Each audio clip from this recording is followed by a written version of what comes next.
Hello my dear friends, एक बार फिर से आपका स्वागत है आपके अपने चैनल चंद्राज सर में। तो डियर फ्रेंड्स, मैं आपको बताना चाह रहा हूँ, जैसा आप थंबनेल देख रहे थे कि आज आपको बताने वाला हूँ कि इस साल कैसा होगा ऑल इंडिया कोटा और स्टेट कोटा की काउंसलिंग। बहुत कन्फ्यूजन बच्चों को चल रहा है। बच्चे मुझे बार बार मैसेज भी कर रहे हैं, काफ़ी सारे मैसेज मुझे काउंसलिंग के रिगार्डिंग हो गया है, क्योंकि अब लोगों के दिमाग में यही चल रहा है, क्योंकि आंसर की भी जारी हो चुका है। अब लोगों ने ये देख लिया कि आंसर की जारी हो गया है, अब एग्जैक्टली जो है वो क्या होने जा रहा है। मैं इतना मार्क्स ला रहा हूँ, मेरा सिलेक्शन होने जा रहा है, मैं एमबीबीएस के लिए क्वालिफाई करूँगा, मैं बीएमएस के लिए करूँगा, मैं वेटरनरी के लिए करूँगा, बीडीएस के लिए करूँगा। तो अपने मार्क्स बेसिस पे सब लोग अपने अपनी काउंसलिंग की जो है वो तैयारी में लग चुके हैं। अब आपको मैं इस वीडियो के अंदर पूरा बताने वाला हूँ, क्योंकि लोगों को कन्फ्यूजन है कि ऑल इंडिया काउंसलिंग और स्टेट काउंसलिंग क्या एक साथ होगी, क्या फर्स्ट और सेकंड राउंड की काउंसलिंग ऑल इंडिया की और स्टेट की एक साथ चलेगी। तो ये सारे कन्फ्यूजन मैं आपको इस वीडियो के अंदर दूर करूंगा। एकदम आखिरी तक वीडियो को देखिएगा और लाइक का बटन एकदम क्लिक कर दीजिएगा, ताकि आपको मुझे भी पता चल जाए कि आपको मेरा वीडियो बहुत पसंद आया। तो डियर फ्रेंड्स, सबसे पहले मैं आपको बता दूं, जैसा आपको भी पता है कि ऑल इंडिया कोटा 15% सीट के लिए काउंसलिंग कराती है और स्टेट कोटा में 85% सीट के लिए जो स्टेट काउंसलिंग कमेटी है वो काउंसलिंग कराती है। अब मैं आपको यहाँ पे सबसे पहले बताने जा रहा हूँ बेटा, राउंड 1 की बात। जैसा आपको पता है 3 राउंड में काउंसलिंग पूरा होगा। एक होगा राउंड 1, राउंड 2 और तीसरा होगा मॉपअप राउंड। इसके बाद भी स्टे वैकेंसी राउंड होता है, वो प्राइवेट कॉलेजेस वगैरह में।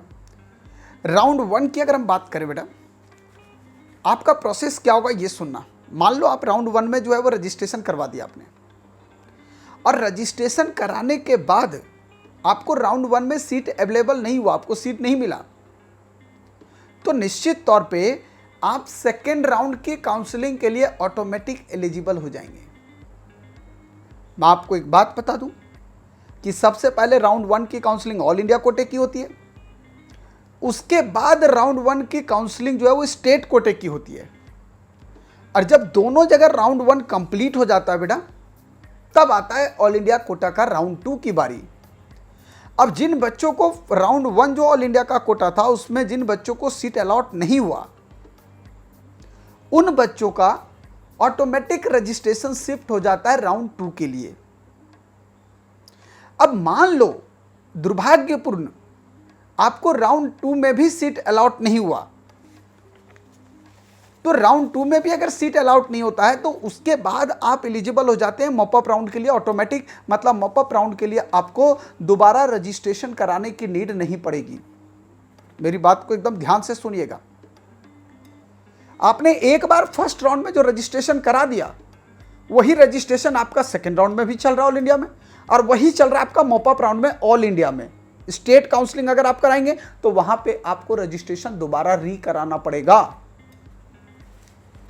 अब ये बहुत ब्लंडर मिस्टेक्स होता है। एक तो ये बात हो गई। दूसरी बात क्या बेटा, देखो, अगर आपने राउंड 1 और राउंड 2 में ऑल इंडिया में अगर काउंसलिंग में रजिस्ट्रेशन नहीं कराया, तो आप अगर चाहोगे तो मॉपअप राउंड का फ्रेश काउंसलिंग करवा सकते हो। मेरी बात को पूरा ढंग से समझना, क्योंकि जब तक ये बात आपको ढंग से प्रॉपर समझ में नहीं आएगी तब तक शायद आपको मैं समझा नहीं पाऊंगा कि एग्जैक्ट फीचर क्या है इसका। अब देखो इसमें क्या होता है बेटा, एक और बात यहां पे आता है। एक तो ये हो गया। दूसरा पॉसिबिलिटी क्या होता है कि मान लो बेटा आपने ऑल इंडिया कोटे से आपने रजिस्ट्रेशन करवाया। अब राउंड 1 में आपने जो रजिस्ट्रेशन कराया, लेकिन मैं ऐसा मान रहा हूं कि राउंड 1 में आपको सीट अलॉट नहीं हुआ, तो मैंने आपको क्या बोला कि आप सेकंड के लिए क्या हो गए, एलिजिबल हो गए सेकंड राउंड के लिए। अब एक दूसरी जो पॉसिबिलिटी सबसे इंपॉर्टेंट बनती है बेटा, कि राउंड 1 में मान लो आपको सीट अलॉट हो जाता है।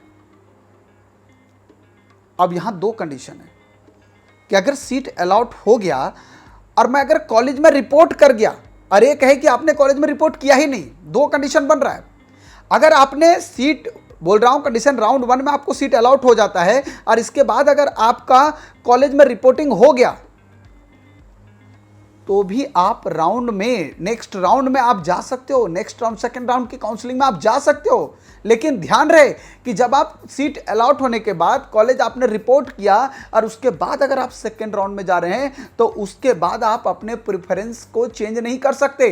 जो आपने कॉलेज का प्रेफरेंस रखा है वही रहेगा, केवल अपग्रेडेशन हो सकता है। कुछ बच्चों ने पूछा सर ये अपग्रेडेशन क्या है?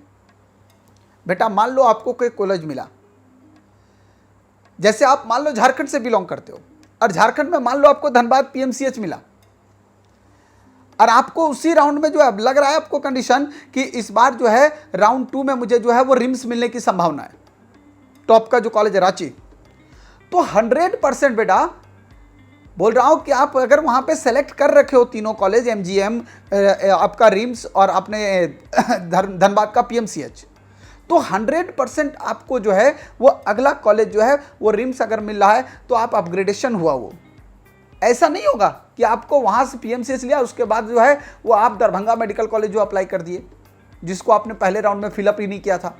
तो जो आपने चॉइस दिया था उसी में आपको अपग्रेडेशन मिलेगा, मतलब उससे बेहतर कॉलेज मिलेगा जो आपने सेलेक्ट कर रखा है चॉइस में। तो इस तरह से आप सेकेंड राउंड की काउंसलिंग अटेंड कर सकते हो। लेकिन दूसरा पॉसिबिलिटी है कि आपने कॉलेज में रिपोर्ट ही नहीं किया।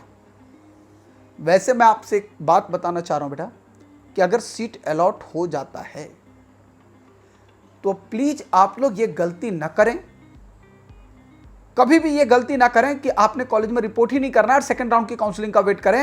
मैं आपको बता रहा हूं अगर ऐसा हुआ तो सेकंड राउंड की काउंसलिंग में आप जा ही नहीं सकते, क्योंकि आपका जो रजिस्ट्रेशन है वो यहां पे कैंसिल कर दिया जाता है। तो आपको कॉलेज जाना ही जाना है और उसके बाद सिर्फ आप अपग्रेडेशन कर सकते हैं, क्योंकि कॉलेज का बॉन्ड होता है, कॉलेज का रूल होता है, आपको उस रूल को फॉलो करना पड़ेगा। अब मैं बोल रहा हूं, सुनना ध्यान से। अब आपका है कि आपने रिपोर्टिंग नहीं किया तो मैंने क्या बोला, आपका रजिस्ट्रेशन कैंसिल हो जाएगा। फिर अब आप अगर चाह रहे हैं कि सेकेंड राउंड में मैं काउंसलिंग कराऊं तो आपको दोबारा री रजिस्ट्रेशन कराना होगा। पूरी बात क्लियर हो गई? और यही सेम प्रोसेस बेटा, यही सेम प्रोसेस आपके स्टेट काउंसलिंग में भी फॉलो होता है।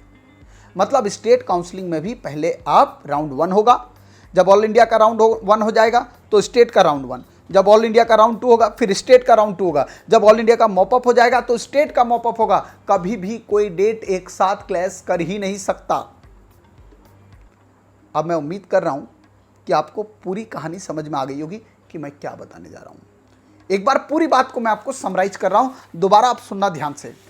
मैं बोल रहा हूं बेटा, 2 पॉसिबिलिटी होगी। एक तो पहले आपने रजिस्ट्रेशन करवा दिया, अब राउंड 1 में जो है आपको सीट अलॉट हुआ ही नहीं, तो आपका रजिस्ट्रेशन सेकेंड राउंड में शिफ्ट हो जाएगा।